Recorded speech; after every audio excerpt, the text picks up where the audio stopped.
11 मार्च 2011 में आए भूकंप के कारण चिबा में मेरे माता-पिता का घर सुनामी से क्षतिग्रस्त हो गया था।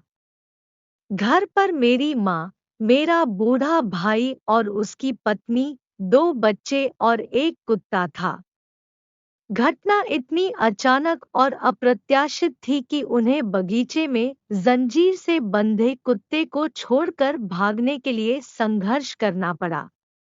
पूरे परिवार को कुत्ते को छोड़ने का अफसोस हुआ और उन्होंने खुद को दोषी ठहराया।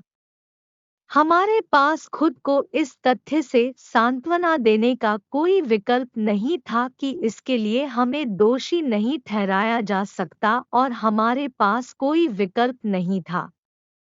जब मेरा परिवार मेरे माता-पिता के घर लौटा, तो 3 मंजिला प्रबलित कंक्रीट इमारत की पहली मंजिल के अंदर सब कुछ बह गया था और कुछ भी नहीं बचा था। हर कोई रोया क्योंकि कुत्ता, जंजीर और बाड़ सभी बह गए।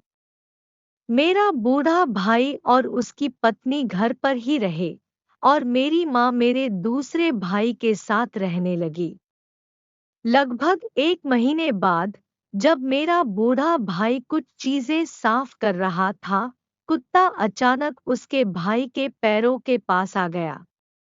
मेरे बूढ़े भाई ने कहा कि हालांकि कुत्ता पूरी तरह से काला था, लेकिन उसे कोई चोट नहीं लगी थी और उसके चेहरे पर पहले जैसी ही मुस्कान थी, मानो कह रहा हो, बहुत समय हो गया।